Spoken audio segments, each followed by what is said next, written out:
Bapak Ibu, kita bertemu lagi dalam renungan sebutir debu.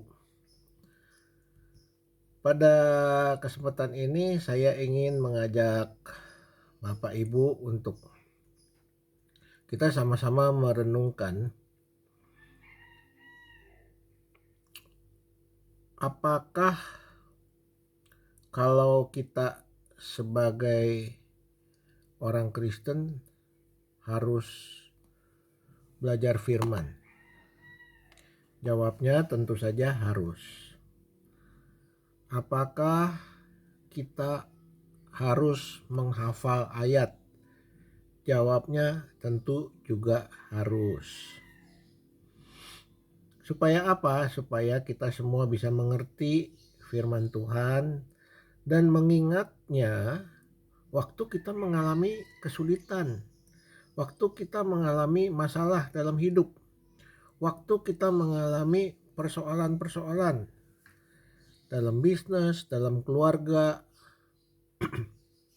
di mana saja. Karena di dunia selalu banyak masalah. Nah, Bapak Ibu,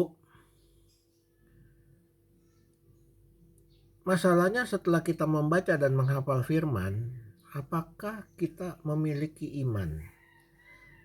Apakah kita percaya kepada apa yang difirmankan Tuhan kepada kita? Nah, di sini intinya. Kalau kita percaya kepada Tuhan, ya, kita pasti punya pengharapan dalam iman. Kita pasti berharap semua berjalan lancar. Ya. Bagaimana bisa berjalan lancar? Tidak mungkin dalam dunia ini semua berjalan lancar. Tidak mungkin selalu di dunia ini semua kalau percaya Tuhan menjadi hidupnya enak.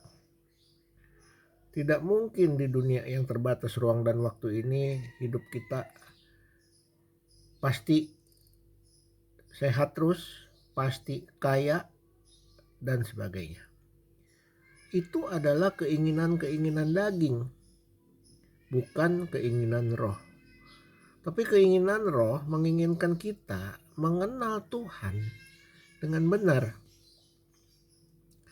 Nah, mengenal Tuhan dengan benar setelah menghafal ayat, kita punya iman, kita punya pengharapan, tapi kita harus ada kasih. Nah, kita harus mengasihi Tuhan dengan segenap hati, segenap akal budi, dan segenap kekuatan. Kenapa? Bagaimana mengasihi Tuhan? Dengan segenap kekuatan, segenap akal budi, dan segenap hati.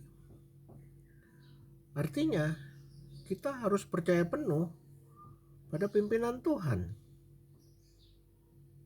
Kalau kita hanya menghafal firman, lalu kita rajin melayani Tuhan, tapi tidak ada kasih dalam hati, tidak mengasihi, bahkan kita membenci saudara kita sendiri, itu namanya munafik. Saya katakan lagi, kalau kita melayani Tuhan, kita berdoa tiap hari, kita beriman, kita membaca Alkitab tiap hari, kita memuji Tuhan tiap hari, semua tidak ada gunanya kalau kita tidak punya kasih.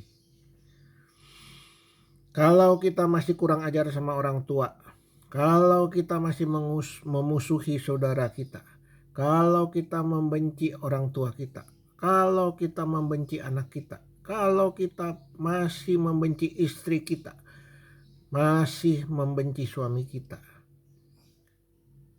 kita namanya munafik.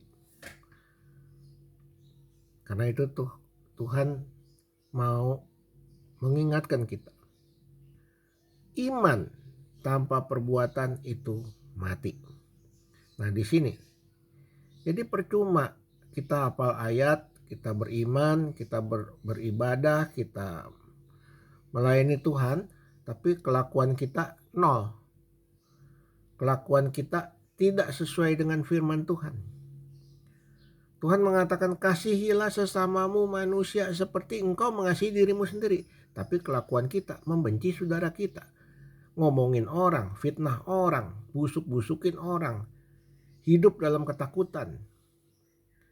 Itu namanya perbuatannya tidak sesuai dengan imannya. Jadi Bapak Ibu ingat ya, kalau kita mengatakan kita orang Kristen, iman kita harus sesuai dengan kelakuan kita dimanapun kita berada, dalam situasi apapun yang kita hadapi.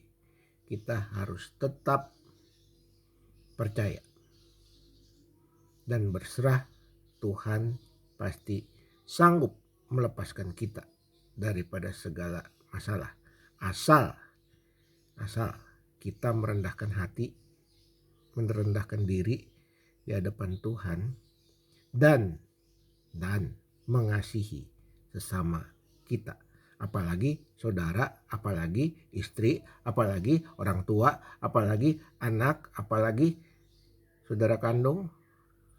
Kalau orang lain saja diharuskan oleh Tuhan untuk dikasihi, kenapa kita masih menahan dendam, dengki, iri hati, kebencian, kemarahan dalam hati? Nah, sampai di sini Bapak Ibu, nanti kita sambung dalam episode yang berikutnya. Jangan lupa Bapak Ibu, sempatkan diri subscribe, pencet tombol dan share, supaya makin banyak orang yang mendengar firman Tuhan, renungan sebutir debu ini boleh menjadi manfaat untuk tiap-tiap orang yang mendengar, supaya ada pembaruan hidup dalam kita semua di dalam Tuhan. Sampai ketemu lagi di episode berikutnya.